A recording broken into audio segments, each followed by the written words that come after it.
하나님 감사합니다. 그리스도의 향기라고 빛과 소금이라고 말씀이 우리에 대해서 표현합니다.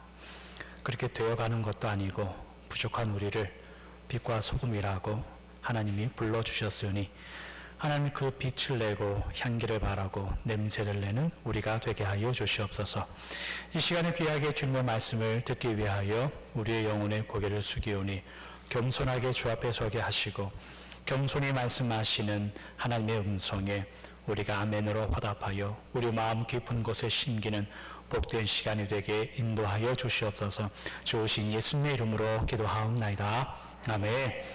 오늘 말씀은 열왕기상 1장에 있는 말씀입니다. 주보에 아마 6장이라고 복사가 된 것 같은데 1장입니다.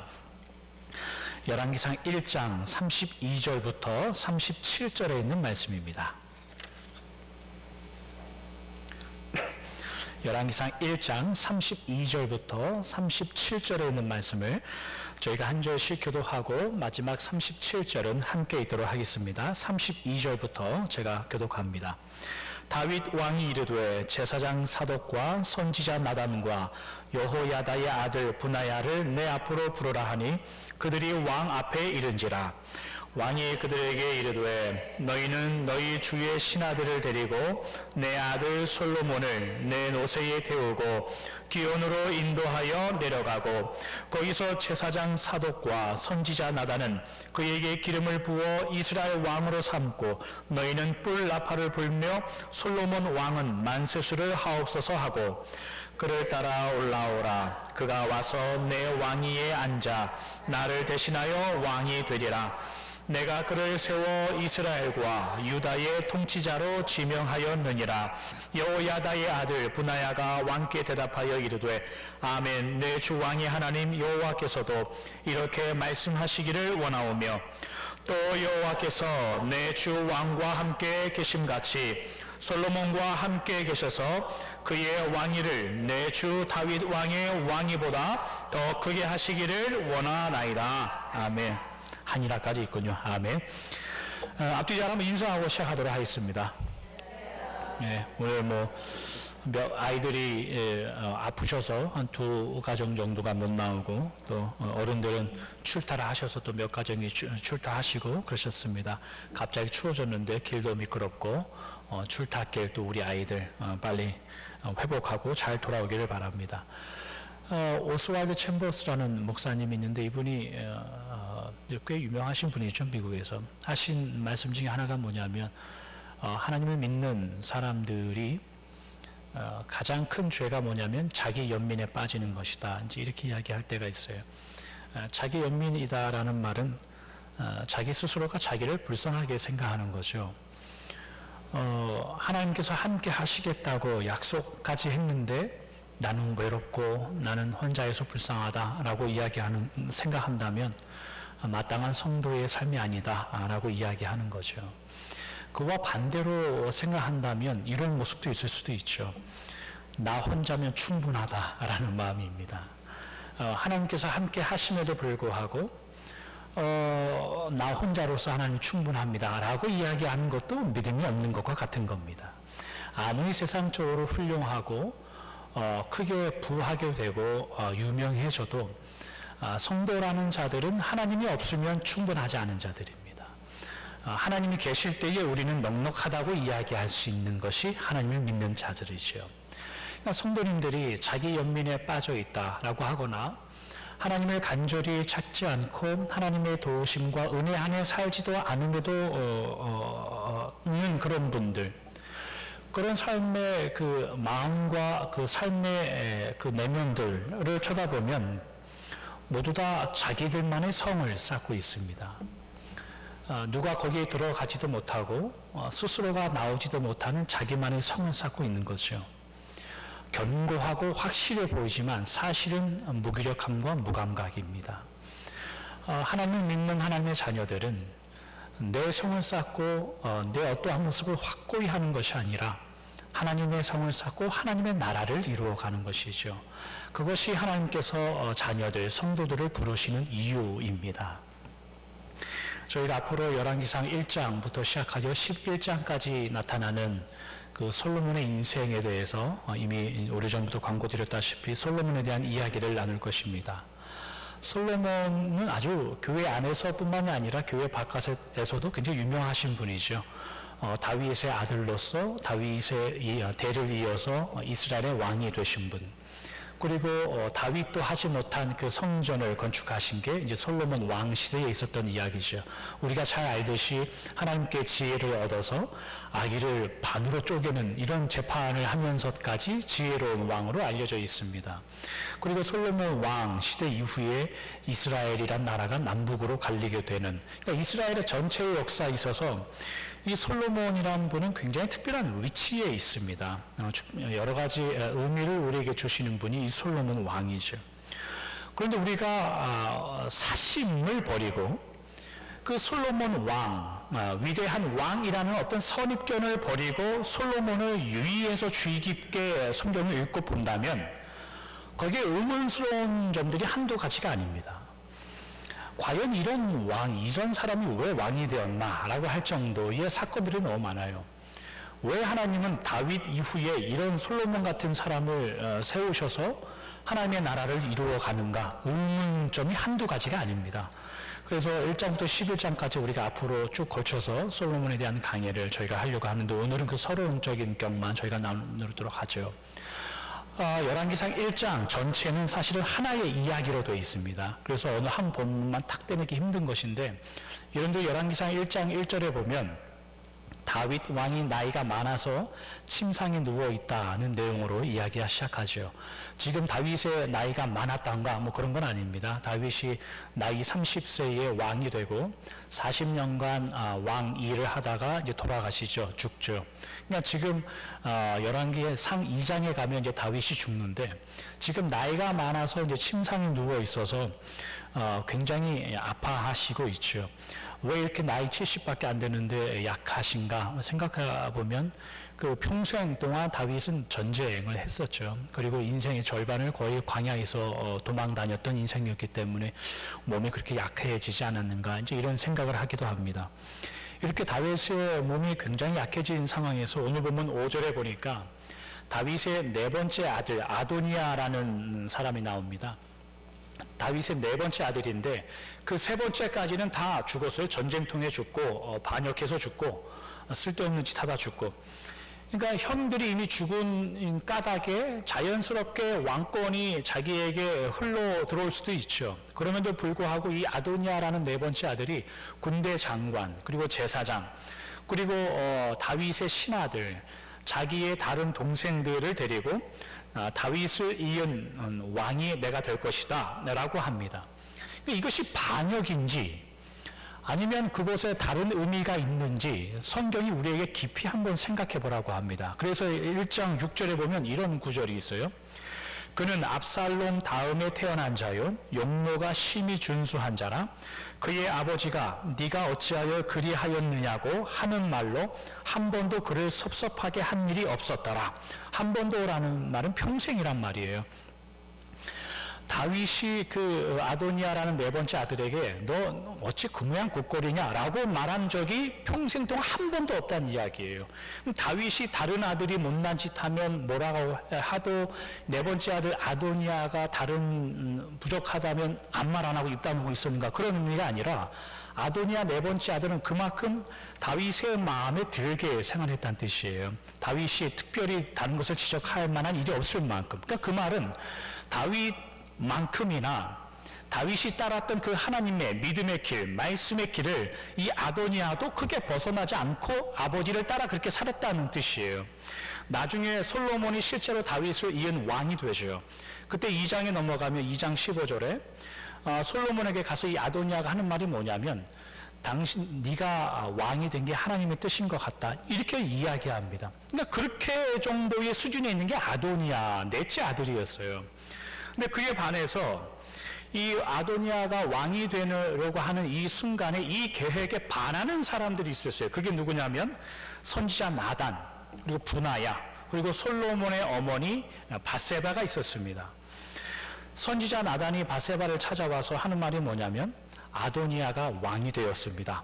왕이 되려고 합니다도 아니고 1장 11절에 보면 그가 이미 왕이 되었습니다. 이렇게 말해요. 그것을 다윗이 알고 있습니까? 이렇게 물어요. 그러니까 나단이 굉장히 일을 크게 벌리는 거죠. 이미 그렇게 되었다라고 하면서 긴박하게 복잡하게 일을 만들고 있는 거죠. 그리고 1장 12절에 보면 밧세바 당신의 목숨과 솔로몬의 목숨을 부지하기 위해서 뭔가 방책을 좀 구해봅시다. 나단 선지자가 이렇게 문제를 제기해요. 정말로 아도니아가 밧세바와 솔로몬을 죽이려고 했던가? 잘 생각해 봐야 돼요. 평생에 단 한 번도 아버지의 말씀에 크게 벗어나지 않고 순종하여 살았던 이 사람이 이제 왕이 되었다고 해서 그의 어머니 밧세바와 동생 솔로몬을 죽이려고 했는가?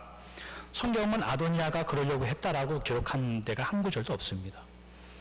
만약에 그렇다면 이 나단 선지자가 이 밧세바에게 당신 곧 죽을 거니까 생명 붙일 방법을 구해보자라고 말하는 그 저희가 뭔가 우리에게 생각해 보라고 하는 거예요. 나단이 그렇게 밧세바에게 이야기한 후에 밧세바가 1장 15절 이후에 다윗을 찾아갑니다. 이제 곧 돌아가실 그 몸이 나아지지 못하고 병상에 누워 계신 그 다윗에게 이 밧세바가 하는 이야기가 뭐냐면 내 아들 솔로몬이 이 나라의 왕이라고 한마디만 해주십시오. 그 말을 하죠. 그러니까 지금 정세가 어떻게 돌아가고 있는지 모르는 다윗 왕이 이 밧세바와 선지자 앞에서 솔로몬을 가서 왕으로 세워라 라고 명령하는 것이 오늘 본문 저희가 읽었던 1장 32절부터 37절의 내용입니다. 이게 이제 1장의 전체 이야기인데 여러분 어떤 편견 없이 사심 없이 우리가 지금껏 알고 있던 솔로몬이라는 그 네임 밸류를 다 빼버리고 만약에 여러분들이 어느 한 편을 들어야 된다면 여러분들은 아도니아의 편에 서겠습니까? 아니면 솔로몬의 편에 서겠습니까? 솔로몬의 편에. 이 질문을 우리가 설교 끝까지 한번 가져갈 겁니다. 여러분들이 누군가를 선택해야 되는지 제가 이해를 돕기 위해서 몇 가지를 좀 살펴봐야 돼요. 열왕기상 11장 42절입니다. 함께 읽어보죠. 시작. 솔로몬이 예루살렘에서 온 이스라엘을 다스린 날수가 40년이라. 솔로몬이 왕이 돼서 40년 동안 통치했다고 이야기하는 거죠. 다윗 왕도 40년 동안 통치했고 솔로몬이 40년 동안 그렇게 통치한 이후에 그 다음 왕이 누가 되냐면 솔로몬의 첫째 아들인 르호보암이 이스라엘의 왕이 됩니다. 열왕기상 14장 21절에 보면 이런 기록이 있습니다. 함께 읽어보겠습니다. 시작. 솔로몬의 아들 르호보암은 유다 왕이 되었으니 르호보암이 왕위에 오를 때에 나이가 41세라. 여호와께서 자기 이름을 두시려고 이스라엘 모든 지파 가운데서 택하신 성읍 예루살렘에서 17년 동안 다스리니라. 그의 어머니의 이름은 나아마요 암몬 사람이더라. 르호보암이 솔로몬의 첫째 아들로서 솔로몬을 이어서 이스라엘의 왕이 됐다라는 구절이에요. 왕이 될 때 르호보암이 나이가 몇 살이었다고요? 41세라고 기록하는 거죠. 우리가 잠시 나이 계산을 한번 해보죠. 솔로몬이 왕으로서 통치를 몇 년 했다고 그랬죠? 40년 동안 했다고 그랬죠. 그리고 르호보암이 왕이 될 때 나이가 41세라는 말이에요. 그러면 르호보암이 태어날 때의 41년 전으로 거슬러 올라가면 솔로몬이 왕이 되기 전에 르호보암은 태어나 있다는 이야기예요. 한 살이죠, 한 살. 동의하십니까? 여러분이 동의하지 않으셔도 사실이에요.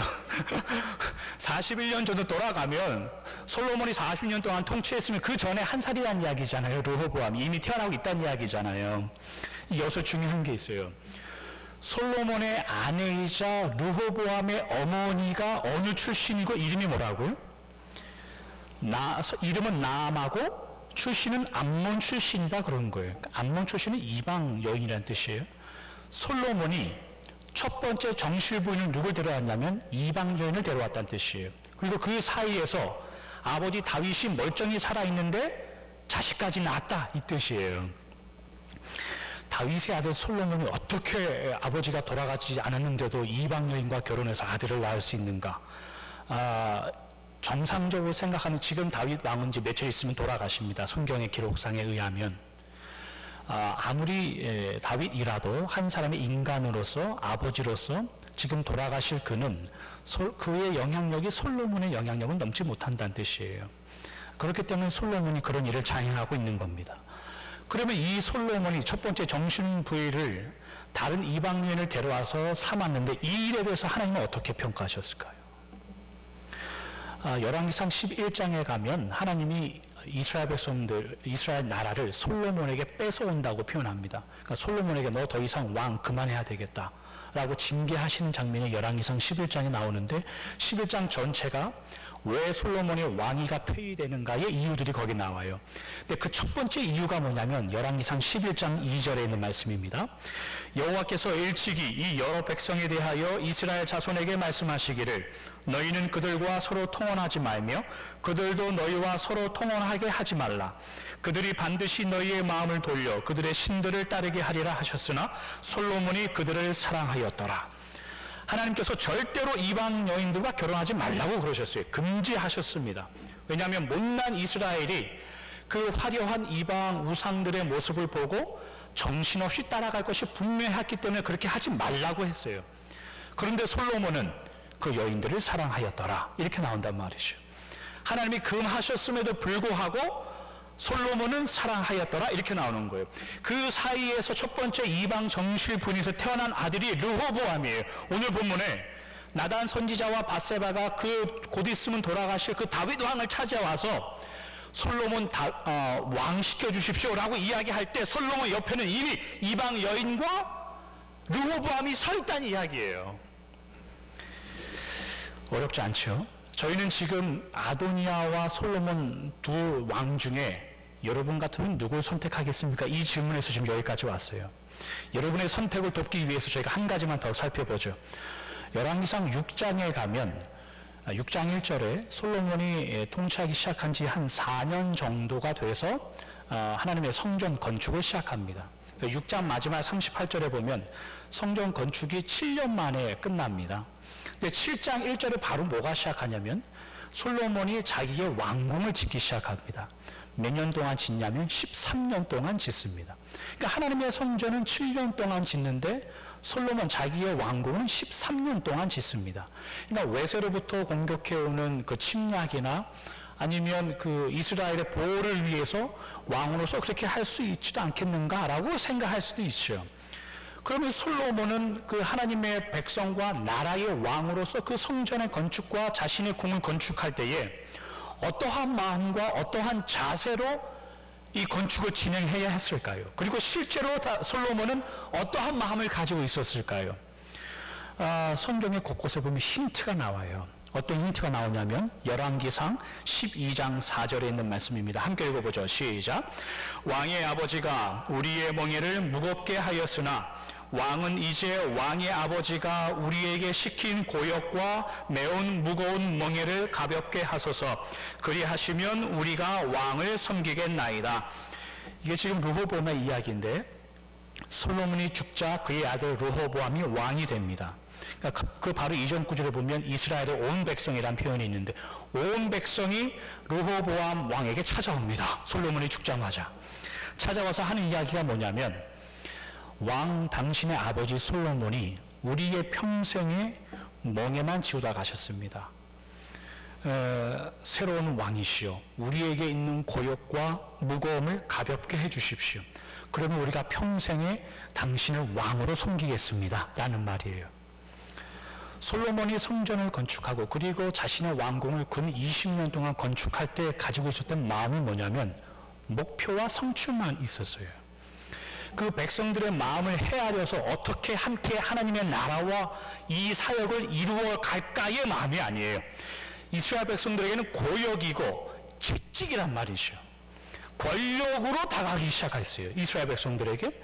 그렇기 때문에 이스라엘 백성들 왕이 바뀌자마자 르호보암을 찾아오는 거예요. 이런 백성들의 마음을 향해서 르호보암은 잘 이해하고 위로했을까요? 12장 14절에 르호보암이 이 질문에 대해서 이렇게 대답합니다. 내 아버지는 너희의 멍에를 무겁게 하였으나 나는 너희의 멍에를 더욱 무겁게 할지라. 내 아버지는 채찍으로 너희를 징계하였으나 나는 전과 채찍으로 너희를 징치하리라 하니라. 내 아버지 솔로몬이 너희들의 멍에를 무겁게 하고 채찍으로 취급하였으나 나는 더 무거운 멍에를 주겠다. 나는 그냥 채찍도 아니고 전갈 채찍으로 너희들을 다스릴 것이다. 이렇게 말하는 거죠. 그 바람에 이스라엘이 두 쪽이 납니다. 어떻게 하나님의 나라를 이끌어가는 왕이 이런 대답을, 르호보암이 이런 대답을 할 수 있었는가는 40년 전에 이 르호보암은 아버지가 40년 동안 어떻게 멍해와 채찍으로 정권을 이루어가고 있는지를 옆에서 배웁니다. 그렇기 때문에 이런 말을 할 수 있는 거예요. 오늘 본문으로 다시 한번 되돌아보죠. 아도니아라는 다윗의 네 번째 아들이 있습니다. 다윗이 너 왜 그 모양이냐 라는 말을 평생토록 한 번도 하지 않고 듣지 않은 관계에 있는 아들이 있습니다. 그가 아버지가 이제 며칠 후면 돌아가시겠다고 하니까 왕권을 확립하기 위해서 그 정치 제도를 다시 꾸밉니다. 그에 반하여 하나님께서 금하신 이방 여인과 결혼한 한 아들이 있죠. 솔로몬이죠. 그리고 그 사이에 태어난 아들도 이미 가지고 있는 솔로몬이 있습니다. 이 솔로몬이 또 왕이 되려는 순간입니다. 여러분은 어느 편에 서겠습니까? 아도니아 편에. 그게 당연한 대답입니다. 나는 그래도 솔로몬 편을 택하겠다라고 생각하시는 분들은 예배 끝나고 남으십시오. 다시 처음부터 설명을 드려야 되겠어요. 우리는 아도니아를 선택하는 게 정상적으로 맞습니다. 더 선하고 더 말씀에 가깝고 더 아버지 옆에서 아버지가 하나님의 말씀을 듣고 이스라엘을 다스리는 게 무엇인지 아는 사람은 아도니아입니다. 그런데 우리가 잘 알다시피 이스라엘의 왕권은 솔로몬을 통해서 이어진단 말이죠. 여기가 어려운 거예요. 여기서 성경을 통해서 우리가 어려운 부분이에요. 솔로몬이 믿음이 좋아서 하나님께서 그를 왕으로 세우셨다. 그 이야기 하자는 게 아닙니다. 성경은 그렇게 말하지 않습니다.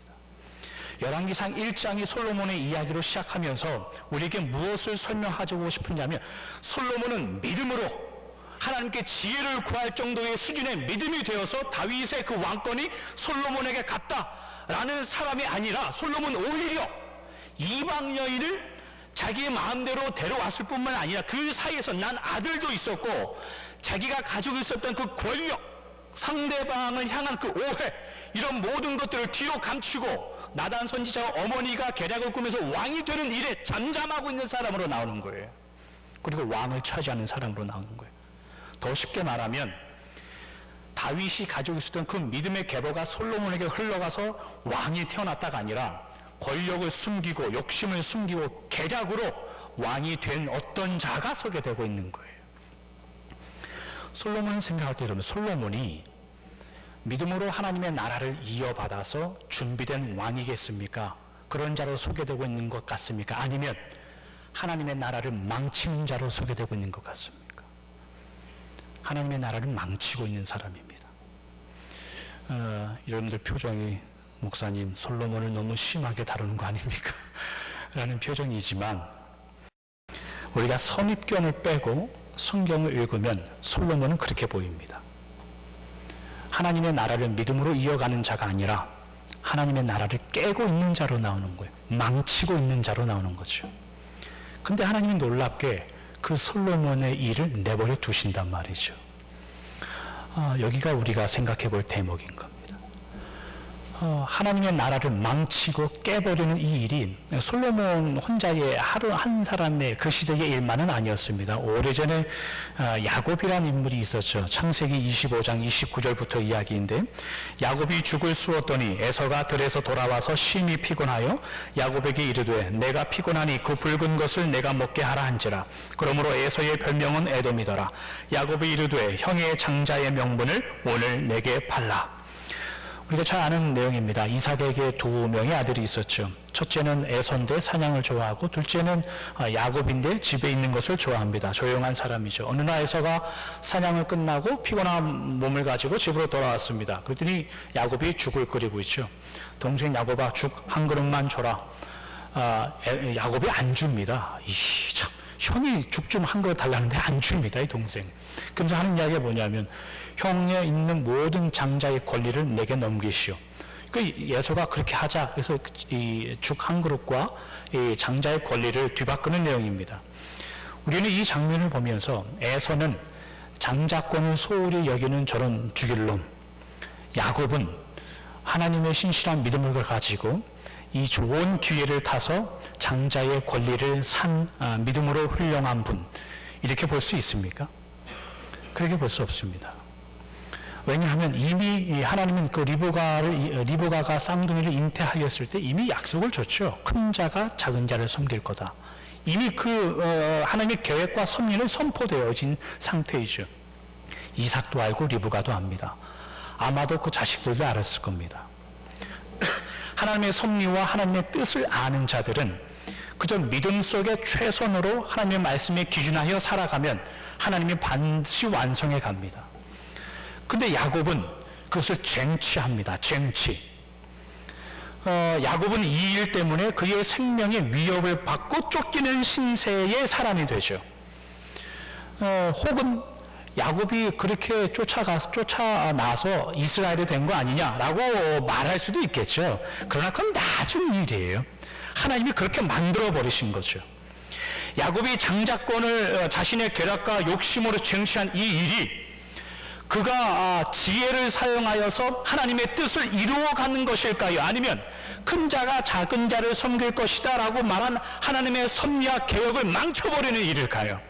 망쳐버리는 일이에요. 망쳐버리는 일. 야곱은 그런 자입니다.